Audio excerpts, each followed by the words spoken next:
This is a pre-weld check. This is how you check your booth before you get ready to weld. You want to come in, make sure everything's nice and clean. Make sure you don't have debris on the ground or hiding behind your weld machine. You want to make sure your ventilation hood is operational and works correctly. Make sure your table works correctly.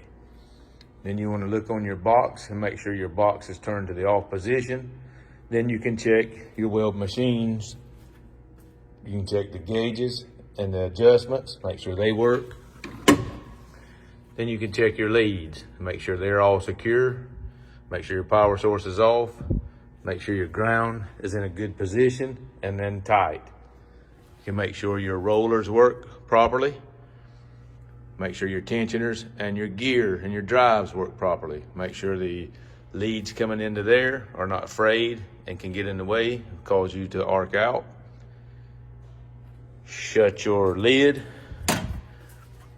Make sure your hoses don't leak. Make sure your gas is in and on in the right position.